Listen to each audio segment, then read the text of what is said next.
Thank you for visiting our channel. Please like, share and subscribe for more exciting food videos.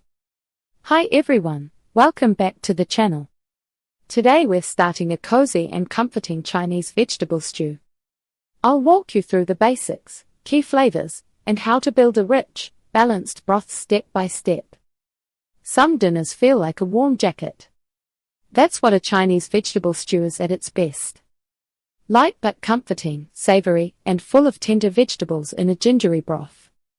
It's closer to a soup than a heavy stew, but it still eats like a meal, especially with tofu and mushrooms. The best part is how flexible it is.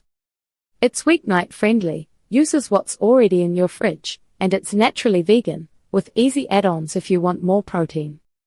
Expect familiar flavors like ginger, garlic, soy sauce, sesame, and a pinch of white pepper. The same method also fits many regional moods, from clean Cantonese-style bowls to bolder versions. Think of it as a Chinese vegetable soup stew you can adjust without stress. Chinese vegetable stew basics, flavor building blocks that make it taste authentic. A great Chinese-style vegetable stew doesn't need a long ingredient list. It needs the right order. When you build flavor in layers, even simple vegetables taste rich and balanced. Here's the core technique. Start with aromatics and a little oil. Add broth and key seasonings. Cook vegetables in stages, firm first and leafy last. Thicken near the end for a silky feel.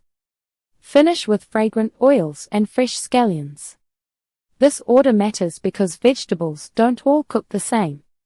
Carrots need time. Spinach doesn't. If everything goes in at once, you end up with mushy greens and crunchy roots. Cooking in stages keeps the bowl bright, tender, and clean tasting. Another key is taste at the end.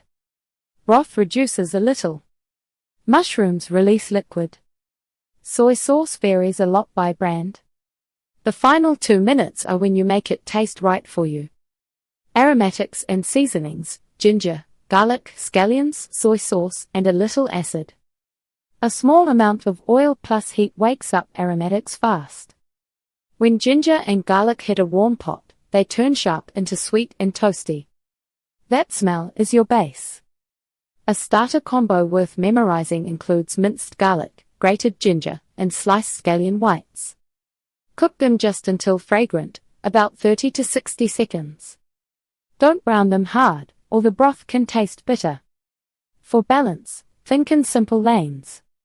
Salty comes from light soy sauce. Savory comes from mushrooms, or a small dash of dark soy for color. Heat is optional, using chili oil, chili crisp, or crushed red pepper. Bright notes come from rice vinegar, or a splash of Shaoxing wine. If you're watching sodium, hold back on soy sauce at first. Let the broth simmer with the vegetables, then add more at the end. Broth, thickener, and texture, how to get that silky stew feel. You've got 3 easy broth paths. Vegetable broth is clean and simple and good for lighter bowls.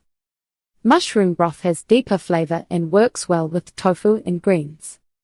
Water plus bouillon is the quickest and often plenty tasty. That's it for part 1. You've learned the foundations and how to build flavor the right way. In the next part, we'll cook everything together and finish the stew. Stay tuned for part 2. Thank you for watching. Please remember to like, share and subscribe.